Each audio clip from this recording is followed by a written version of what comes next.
बिस्मिल्लाहिर्रहमानिर्रहीम। अस्सलाम वालेकुम डियर स्टूडेंट्स, कैसे हैं आप?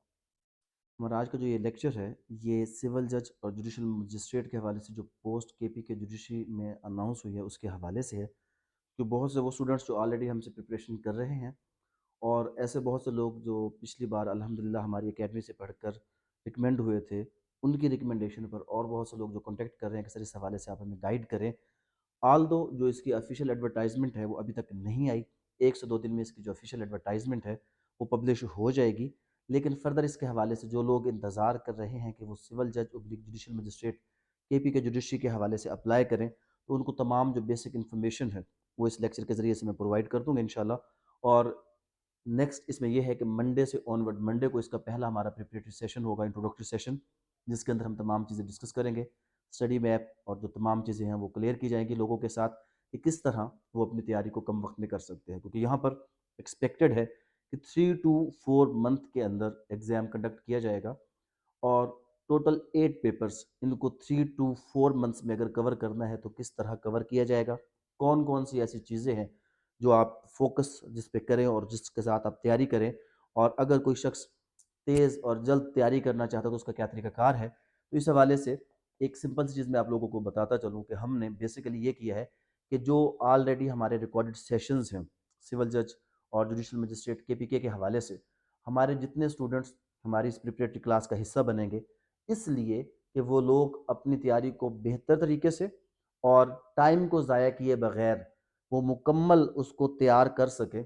हम उनको वो प्रीवियस रिकॉर्डेड लेक्चर्स भी दे रहे हैं और वो एक साथ ही उनको प्रोवाइड किए जाएंगे ताकि वो लोग अपनी तैयारी जो है वो स्टार्ट कर सकें। ऑन द अदर साइड, हमारी जो ऑनलाइन क्लास जूम एप्लीकेशन के ज़रिए से, जिसमें आप लोग अपने घर बैठे तमाम लेक्चर्स ले सकते हैं, और उसके साथ साथ हमारा जो रिकॉर्डेड लेक्चर्स और फिजिकल क्लास, ये तीनों ऑप्शंस मौजूद हैं हमारे जुडिशियल एस्पिरेंट्स के पास जो इस क्लास को ज्वाइन करना चाहते हैं। मंडे से ऑनवर्ड इंशाल्लाह ये हमारी क्लास स्टार्ट हो जाएगी। इसके हवाले से कुछ इंपॉर्टेंट चीज़ें जो मैं आपको अभी बताता चलूँ कि वो क्या है और किस तरह करके हमने इस चीज़ को लेकर चलना है।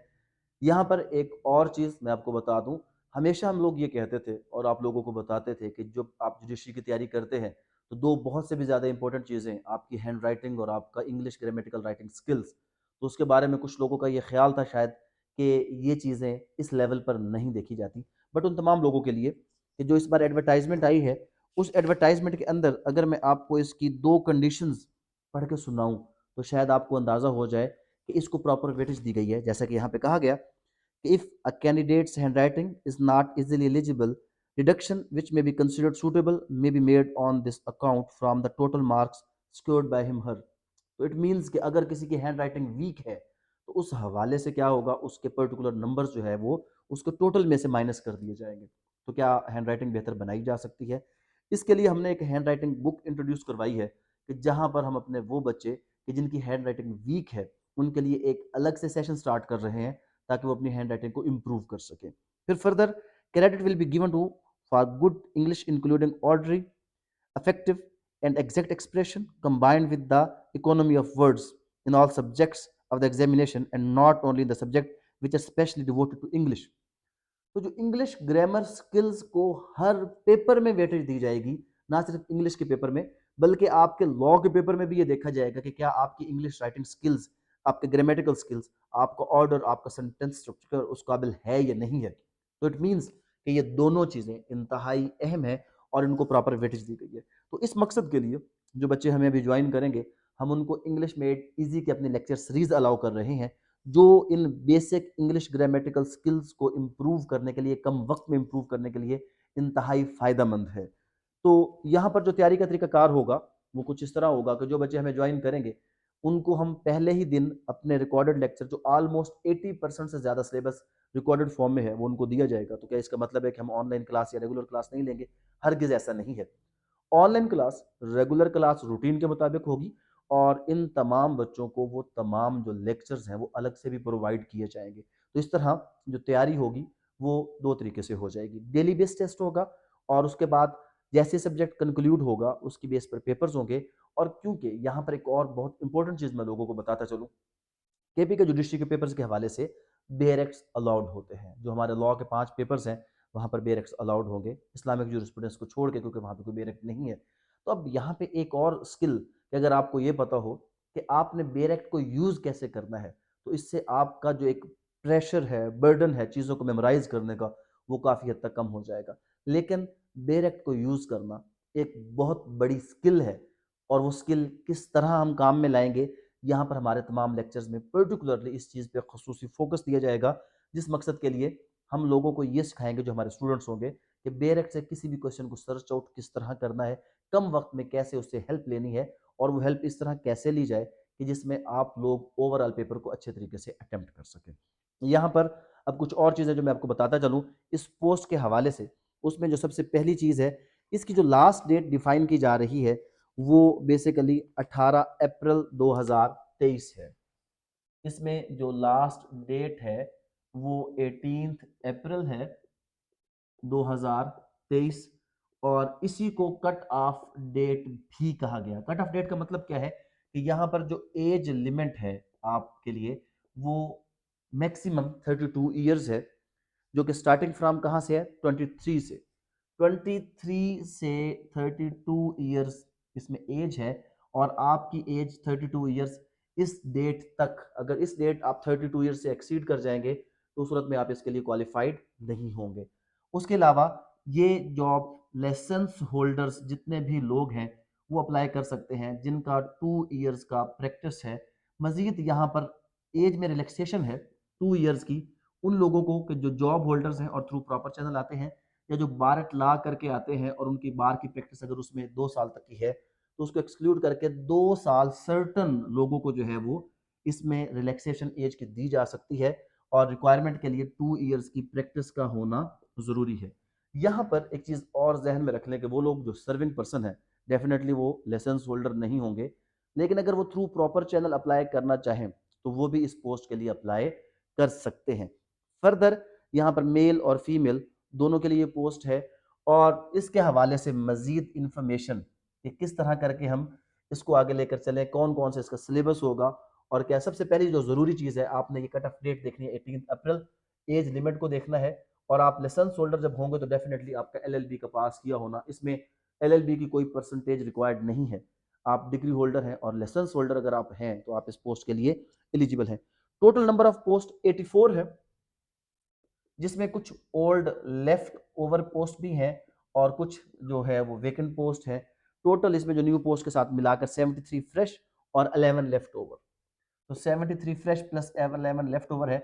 ये पोस्ट मेरिट बेस्ड भी है और कोटा बेस्ड भी है, जिसमें 11 ओपन मेरिट, उसके बाद 9 वुमेन कोटा है, डिसेबल कोटा 5 है, और उसके बाद माइनॉरिटी कोटा का 17। फिर जोन वाइज डिफरेंट सीट्स जो है वो डिस्ट्रीब्यूट की गई हैं हर जोन के अंदर। टोटल नंबर ऑफ पोस्ट 84 है। तो वो तमाम लोग जो इस इंतज़ार में थे कि हम सिविल जज और जुडिशल मजिस्ट्रेट के हवाले से अप्लाई करेंगे, तो वो लोग इस इंतज़ार को ख़त्म हुआ और वो यहाँ पर इस चीज़ के हवाले से अप्लाई कर सकते हैं।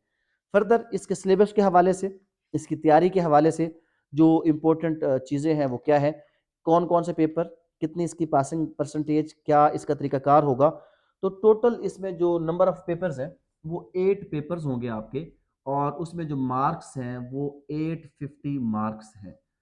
अब ये 850 मार्क्स क्यों हैं, पासिंग मार्क्स का क्या क्राइटेरिया है, इसके अंदर जो आपके पेपर है इंग्लिश जनरल एंड इंग्लिश ऐसे का पेपर 100 नंबर का है सबसे पहला आपका। उसमें इंग्लिश जनरल भी है जिसमें ईडियम्स और प्रेसी, और उसके बाद इंग्लिश ऐसे इसी का हिस्सा होगा। यहाँ पर जो टोटल मार्क्स है वो 100 मार्क्स का एक आपका पेपर होगा। नेक्स्ट पेपर इसमें उर्दू पश्तो ऐसे and general Urdu Pashto paper, Urdu और पश्तो ऐसे और इसका जनरल पेपर, ये भी 100 मार्क्स का होगा। नेक्स्ट इसके अंदर जो पेपर है आपका जनरल नॉलेज, जिसमें करंट अफेयर और पाकिस्तान स्टडीज दोनों शामिल है, जीके जिसमें करंट अफेयर्स भी शामिल है और पाक स्टडी भी शामिल है। ये भी एक 100 मार्क्स का पेपर होगा। नेक्स्ट इसमें जो पेपर होगा ये 100 और पाक स्टडीज में 50 मार्क्स का अलग से है। यही जो हमारा 850 का फिगर है वो यहाँ पे पूरा होगा। उसके बाद नेक्स्ट पेपर लॉ के हैं, civil law 1, civil law 2। Civil law 1 का पेपर है और उसके बाद सिविल लॉ 2 का पेपर है। 100 मार्क्स ईच ये पेपर है, सिविल लॉ 1 और सिविल लॉ 2 का। उसके बाद हमारे पास इसमें क्रिमिनल लॉ आ जाएगा और फिर इस्लामिक जूरिस्प्रूडेंस आ जाएगा। Criminal law 100 marks, Islamic jurisprudence वो भी 100 मार्क्स का पेपर है, और उसके बाद क्यूएसओ और क्यूएसओ के साथ ड्राफ्टिंग, ये भी 100 मार्क्स का पेपर है। टोटल 850 मार्क्स में से पास वो कंसिडर होगा जिसके मार्क्स 425 यानी कि 50% होंगे।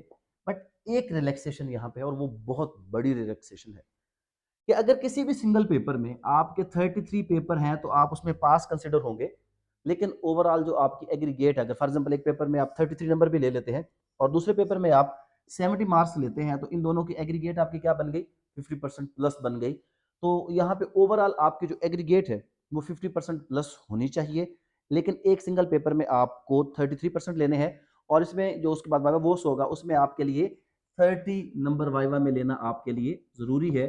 जो लोग इस क्राइटेरिया पर पूरा उतरेंगे वो इसको क्वालिफाई कर लेंगे।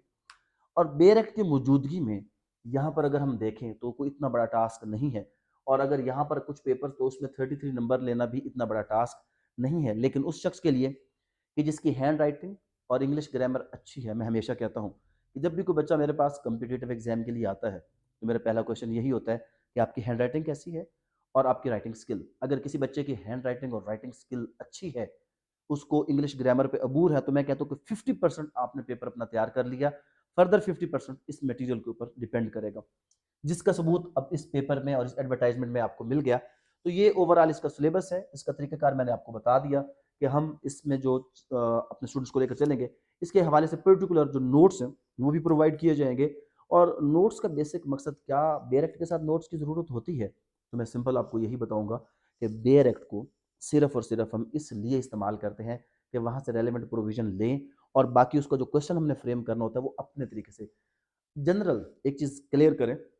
हम हमेशा बेयर एक्ट और उसकी वर्डिंग का शोर मचाते हैं उन पेपर्स में जिनमें बेयर एक्ट अलाउड नहीं होते, और जिन पेपर में बेयर एक्ट अलाउड होते हैं वहाँ पर आपकी जो प्रिपरेशन है वो बेसिकली आप बेयर एक्ट से हरगिज़ नहीं कर रहे होते, वो नोट्स की सूरत में कर रहे होते हैं कि आप अपनी पर्सनल राइटिंग स्किल्स और जो एबिलिटीज़ हैं उनको आप एक्सप्रेस कर रहे होते हैं। तो मज़ीद अगर इस हवाले से आपको कोई क्वेश्चन हो कि किस तरह इसमें हम करेंगे, क्या इसका मामला होगा, तो मंडे से ऑनवर्ड इंशाल्लाह हम इसकी जो क्लास है, पहला इसका इंट्रोडक्टरी सेशन होगा 3 अप्रैल को, जिसमें हम आपको इसके बारे में कंप्लीट इन्फॉर्मेशन देंगे। और वो तमाम लोग, हम जो इसको प्लान कर रहे हैं करंटली, वो 4 मंथ के स्केड्यूल पे हम इसको प्लान करेंगे। और इन केस इलेक्शंस की वजह से या किसी भी वजह से अगर ये पेपर डिले हो जाते हैं, तो ये इसलिए अच्छा होगा कि 4 मंथ में जो कोर्स हम कंप्लीट कर चुके होंगे उसको फर्दर आने वाले वक्त में हम टेस्ट सेशन में कन्वर्ट करेंगे, रिवीजन सेशन में कन्वर्ट करेंगे, ताकि हमारी जो तैयारी है वो ज़्यादा बेहतर से बेहतर हो जाए। इस हवाले से अगर कोई भी क्वेश्चन हो तो आप लोग मुझसे पूछ सकते हैं। जो लोग एलिजिबल हैं वो ज़रूर इसके लिए अप्लाई करें। 4 मंथ का पीरियड बहुत है। सिर्फ अब हम यहाँ पे आपको ट्रिक्स सिखाएंगे कि बेयर एक्ट को कैसे यूज़ करना है आपने, हैंड राइटिंग अगर बेहतर नहीं है तो उसको कैसे बेहतर बनाना है, और कम वक्त में इंग्लिश ग्रामर को किस तरह बेहतर बनाया जाए। Thank you very much. अस्सलाम वालेकुम।